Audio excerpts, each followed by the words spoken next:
Kejadian ini terjadi di tahun 2011.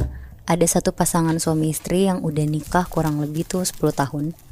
Suaminya kita sebut aja Yanto dan istrinya Asti. Mereka udah nikah 10 tahun, tapi sampai tahun 2011 itu tuh masih belum dikasih anak. Sampai akhirnya Yanto mutusin untuk nikah lagi, tapi tetap pertahanin Asti. Kurang lebih 2 bulan kemudian, Asti ngizinin Yanto untuk poligami. Singkat cerita, Yanto nikah sama perempuan ini, namanya Diana. Sampai kira-kira pernikahan mereka berdua udah sampai 1 tahun, si Yanto sama Diana, Asti tuh udah makin gak kuat karena selalu ngalah di pernikahan ini. Akhirnya si Asti tuh ngerencanain sesuatu, Bi. Asti kepengen ngeracunin Diana dengan nyampurin racun di makanannya Diana. Biasanya yang masak tuh pembantu mereka. Karena lagi gak ada Yanto dan Diana di rumah, Asti tuh ngambil alih buat masak makanan mereka nanti. Jadi dibikin 3 piring gitu, Bi. Nah, untuk yang Diana itu tuh dikasih racun. Akhirnya mereka makanlah bertiga di meja makan. Nah, setelah makan sekitar jam 9 malam, Yanto sama Diana tidurlah sekamar. Asti yang tidur sendiri di kamar tuh deg-degan sekaligus gak sabar banget buat ngelihat hasil dari racun itu. Sekitar jam 1 pagi, Yanto teriak-teriak histeris dari dalam kamarnya dia. Asti datanglah nyamperin ke kamar Yanto Diana. Pas Asti ketok, "Kenapa, Mas?"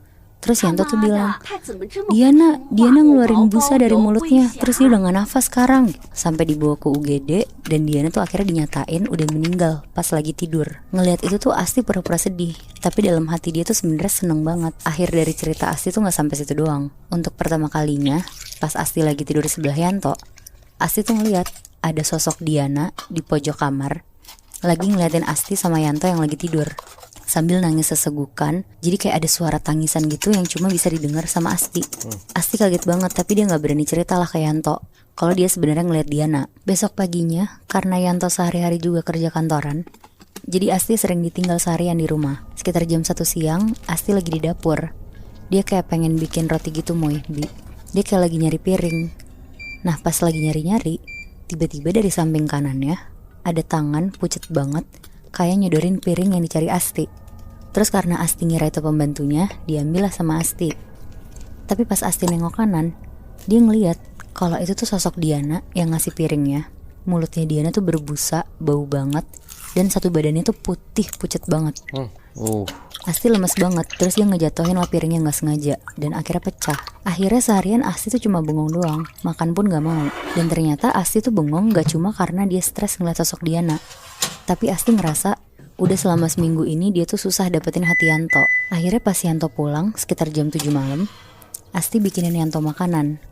Setelah mereka makan malam berdua, gak lama sekitar jam 9 malam mereka berdua tuh tidur. Nah, sekitar jam 1 pagi, Bi, Asti tuh kebangun karena kayak ada suara berisik banget.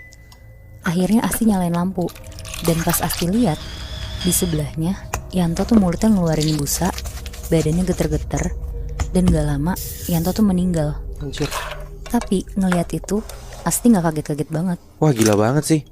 Berarti si Asti yang ngebunuh Yanto juga?